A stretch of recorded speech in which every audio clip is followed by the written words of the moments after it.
Hey gang, welcome back to Criterion Corner. Actually one of my favorite series that I do. I've let it slack over the past couple years where I don't do them very often. I'm gonna try and do them every couple weeks, and so far I've been pretty good about it. The problem with Criterion Corner is that there are so many magnificent films that I have a hard time choosing what to do. I used to randomize them, and I don't know. This way's working out, but not working out really well. I guess I could just take ones out that I don't want to do right now because I'm doing a Hitchcock series, and I want to take all the Hitchcock versions out so that I can do those separately. So, anyway. So, in my 43 years of loving film, well, I didn't love them when I was first born, but you know what I'm getting at. 43 years. I've seen a lot of films. I've seen a lot of great films. I've seen a lot of shitty films. And I happen to like a lot of shitty films, as Ian tells me all the time. Threatens to come to my house and start getting rid of shit. And if I die, first thing he's going to do is come to America and thin out the crap in my collection. So, there's that. And I will agree that I like shitty movies. You know, that normal people would say, man, that was terrible. I'm a big fan of shark films, and they don't have to be very good for me to watch them. That being said, I've never quite seen a film as damn weird as this one. And I'm talking about 1977. House.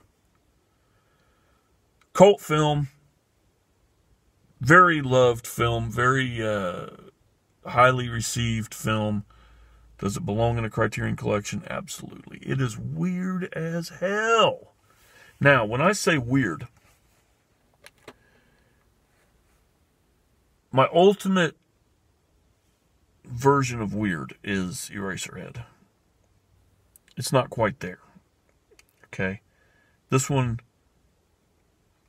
while it's weird, it has a story. It tells a definitive story, and it's just the storytelling that is weird. The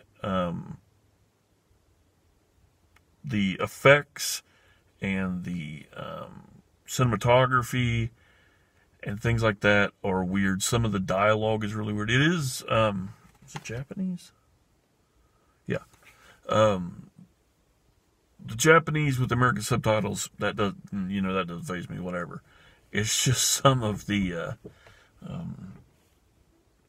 I don't know, some of the dialogue is just odd. It's not by any means terrible or anything like that.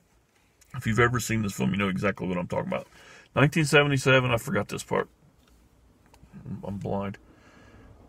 Spy number 539. It's only 88 minutes long. But yeah, it's considered a ghost film. Well, it is a ghost film. Sorry, not considered. It is a ghost film. First, I'll talk about the key characters. The seven girls, I think. They all have names, of course, but they all go by their nicknames. And their nicknames are kind of odd, and I don't know that I'll get them all, because this is the first time I've ever watched it, and I just watched it today, though. We have Gorgeous, and these are all young Japanese girls in maybe high school or whatever Japanese people call their schools. So we have Gorgeous, Prof, because she's really it's like shortened for professor. Kung Fu, which all their names are something to do with their personalities or something like that. So Kung Fu obviously is the badass of the group. She knows Kung Fu. Uses it quite often too. Fantasy. I don't really. Melody, which is the musical person, and Mac. Mac is the chubby one, who Mac is short for stomach. So, and she's pretty hilarious. So the film centers around these 6, I think there's 7 maybe. There's Gorgeous, who's the main character, and then the 6 girls that go with her to her aunt's house. At first, Gorgeous, this is during spring or a summer break, is going with her father to somewhere while everybody else is going to this camp. She finds out that her father's getting married, and she decides, I'm not going with you. My mother died, and I'm not ready for this shit. I'm going to camp. Well, they find out that they can't use the place where they normally go. So, Gorgeous decides to write a letter to her aunt, who she's only met once, like 10 years prior, and say, hey, can we come to your house and have this little retreat? Her aunt says, yes, of course you can. Well, they get there, and in between this time period is a lot of crazy shit, like dancing and singing and just really odd sit back and go moments. But it still has flow. It's still not Eraserhead. It still has flow. We get to the house, and the aunt is waiting on them. She's in a wheelchair. And from that point on, everything goes a little wonky with the girls. They start dying off, and there's some interesting deaths. I read up on this film and found out that the director, which I'm not even going to attempt to say his name, wrote this. It might have been the writer. No, I think it was the director came up with this. Came up with these deaths based on nightmares and images that his young daughter had. So basically this is kind of co-written. Probably was the writer. That makes more sense. So this was co-written by a 10-year-old girl. So some of the death scenes are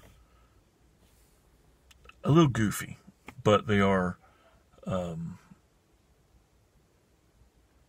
they fit in with this film. And I will not spoil this at all, but I will give you an example of a death in this, and it will spoil that part. But you kind of have to know this before going into this film, because this is not for everybody. This is for like diehard horror fans that love this, cult people that love cult films, artsy, art house film people. I really think a lot of people would enjoy this. I really think that Ian would throw this out of his window, burn it and bury it. This is definitely not his kind of movie. He would probably just completely go batshit crazy on this DVD. I think Mike would enjoy this, and it has nothing to do with taste in a film. It just has to do with what you're willing to put up with in a film like this. Okay? But that being said, here it is. Mac, who is short for stomach, remember, buys a watermelon before they get to the house. And it's a huge watermelon. It's really a big watermelon. Takes it in and wants to keep it cool, but the aunt says her refrigerator's broken. All right? So they say, let's drop it in the well. Well, apparently this is a way to keep things cool back in the old days. So they tie a big rope to it and they drop it down in the well. Well, Mac goes out later on, like, hey, I want that watermelon. Goes out to get the watermelon, doesn't come back. So one of the friends goes out.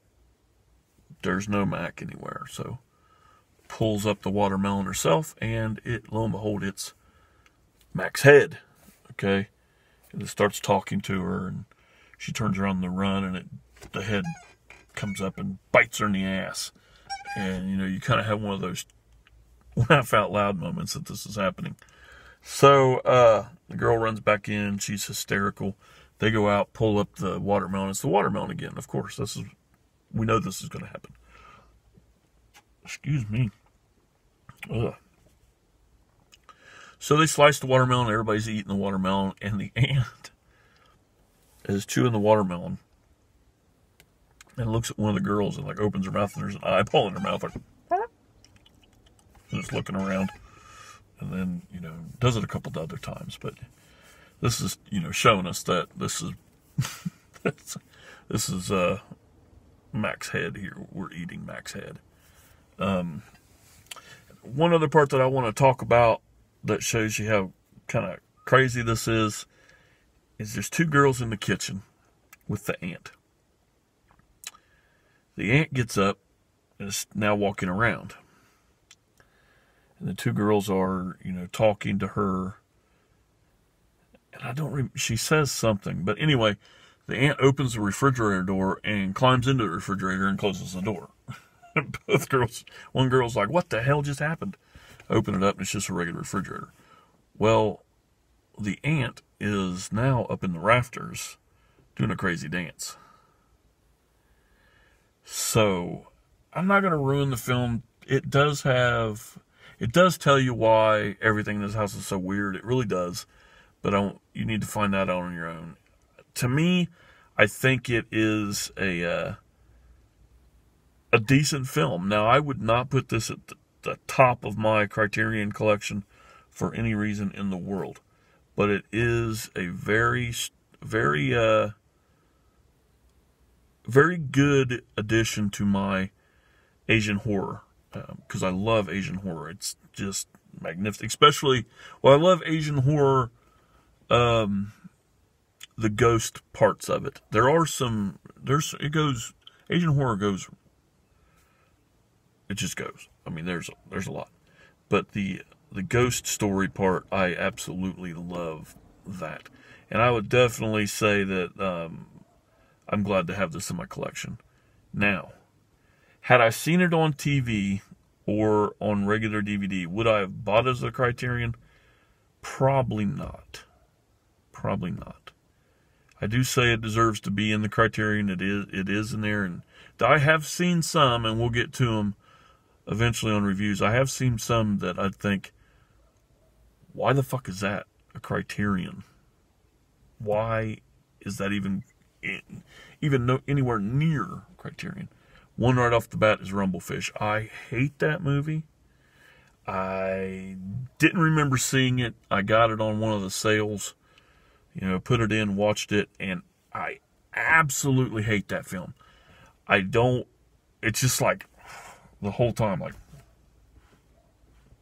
Eraserhead. That one's my fault. I knew what I was getting into. Hadn't seen it in a while, though. So, yeah, House, 1977. It does have a cat that's in it a lot. That's why the cat is there. I didn't look any of the special features. The Asian culture part of this is beautiful. I mean, this is the kind of imagery we see in the film, which is very remarkable. Let me see if there's any other weird... I mean, stuff like this. This isn't part of the kooky things, but it is odd. They all come with these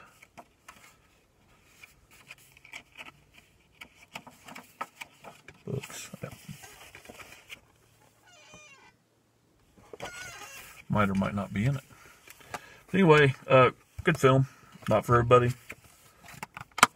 Read up on it before, so you don't just have to take my word for it, because I don't want responsibility for that. But anyway, thanks for watching. Next week within the next couple weeks, we will do another one. I believe I have it picked out. It's between two, and I'll pick it probably this week. So until next time, game over.